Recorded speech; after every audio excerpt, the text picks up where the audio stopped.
For today's video pala guys, no, alas 5 ng umaga, kaya mag-ikot-ikot tayo rito guys, dito sa probinsya namin. Nakikita nyo naman kung gaano kahamog yung lugar guys. Yan guys, no, pag nakikita nyo dito sa probinsya, ano talaga, talagang mahamog talaga dito. Umikot-ikot ako rito guys, no, dahil nga 20 years akong hindi nakabalik rito guys, no, kaya sobrang namimiss ko yung lugar namin guys. Nakakatuwa nga guys, no, dahil nga yung daanan rito ay simentado na, hindi gaya dati na rough road pa at lubak-lubak pa, kaya napakasarap mag-jogging rito o maglakad-lakad guys tuwing umaga. Kaso nga lang guys, ang napapansin ko, wala man lang mga tao naglakad-lakad rito o walang nag-ehersisyo guys. Sa kaliwa ko mga 100 meters o mga 50 meters lang, hindi mo na makikita yung unahan kasi nga masyadong hapon. Alam nyo ba guys, dati yung lugar na ito, kunti lang talagang mga bahay rito. Pero ngayon, halos magkadikit-dikit na yung mga bahay rito guys. Kaya malaki na rin talaga yung pagbabago ng lugar namin rito guys, no? Kaya sa umagang ito guys, no, mag-ikot-ikot tayo at pagmasdan natin kung ano yung mga pangyayari o mga anong kaganapan rito sa ating probinsya. Pero may kalungkutan din akong naramdaman guys, no? Kahit ni isang mga tao nandito guys, no, na aking nadaanan, wala man lang akong nakilala rito guys. Siguro parang mga dayo na ang karamihan nandito guys, no. Kaya nagpapatuloy na lang ako sa pag-ikot-ikot. Pupuntahan ko pala guys yung isa sa mga pinupuntahan namin dati nung kabataan ko pa, na kung saan doon kami naliligo guys, no. Kaya pangalawang tulay yun, kaya pupuntahan natin guys, silipin lang natin ano na yung mga kaganapan doon, kung ano na nangyari, kung may malaki na bang pagbabago, yung mga bahay doon, lahat-lahat na ating mapuntahan, sisilipin natin guys. Sarap para rito mag-bike. Ayan guys, no, good morning, at dito tayo ngayon sa probinsya namin guys, no, dito sa San Miguel, Surigao del Sur. At ang ano guys, no, ipapakita ko sa inyo guys, pag dito talaga sa probinsya, masyadong mahamog dito. Alas 5 pa lang ng alas 5 ng umaga. Ano talaga, yung sobrang hamog talaga ako. Nakikita niyo guys, tingnan niyo.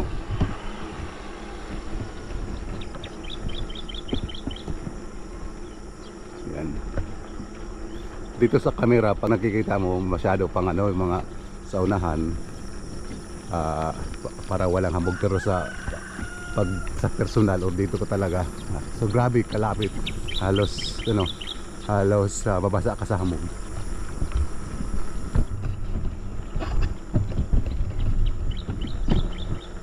Ang tagal ko na rin din nakalibot rito guys, no, kasi almost 27 years yata ako din nakabalik rito guys, no. Hindi ikot lang ako rito dati.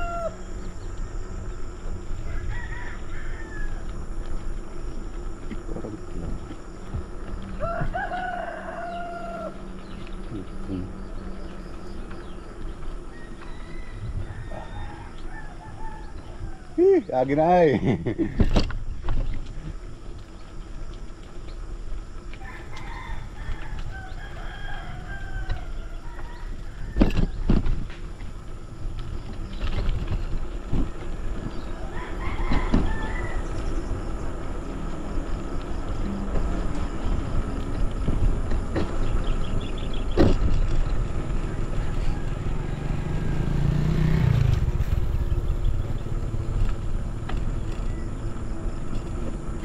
Grabe yun.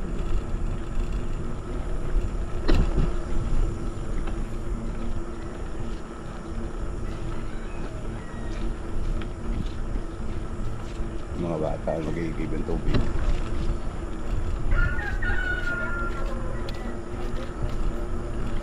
Pag sa unahan guys, hindi mo makikita talaga, mga 50 meters lang yata or 20 meters di mo na makikita sa unahan.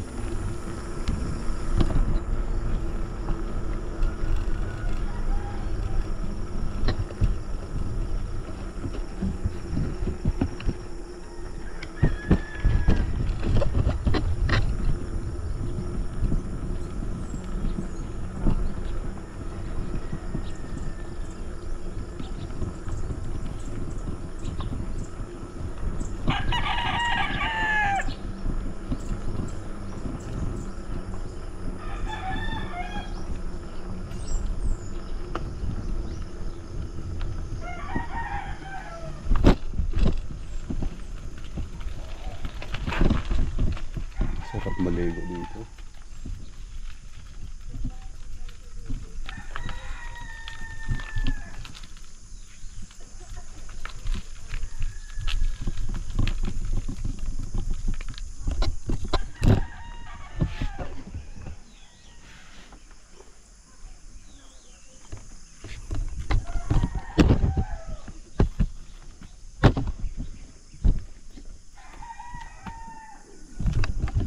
Dito dati guys, nung kabataan ko pa, no, yung maliit pa kami, dito kami naliligo. Yung lugar na ito, yung ano nito, pwede pa rin liguan, no, kahit malinis pa rin ang tubig.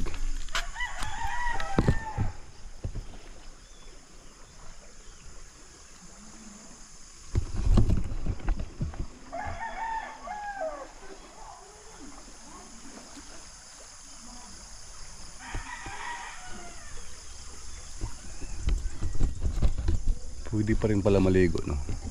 Kasi doon sa kabila, yung sa kabilang tulay doon, mahirap. Ano na, medyo marumi na, pero ito galing talaga to na tubig sa bundok. Yung galing talaga doon, no? At ngayon, marami ng bahay ngayon rito, guys. Hindi gaya dati, ilan lang yung mga bahay rito. Ngayon, madami na. Kasi mo naman 27 years, hindi ako nakabalik rito. Ngayon lang ako ulit nakabalik niya. Pero mas mababaw na yung tubig kasi hindi gaya dati na medyo malalim.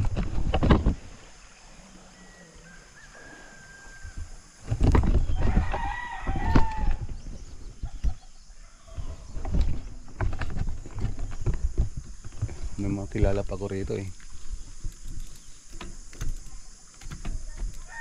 Ewan ko lang kung dito pa sila.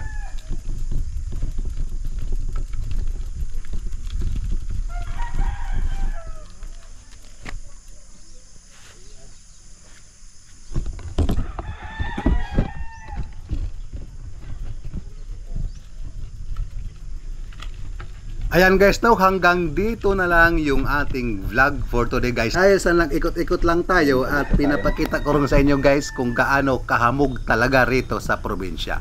Kada umaga talaga guys, no, ganyan ang pangyayari, lalo na pag alas 4, alas 5. Yan, napakahamog talaga, halos di mo makita yung tao sa malapitan. Ayan guys, no, bye-bye at maraming salamat sa mga nanood ng ating vlog for today guys. Ayan, kaya kung ikaw hindi pa na subscribe sa ating channel, Chipulka Official, subscribe na!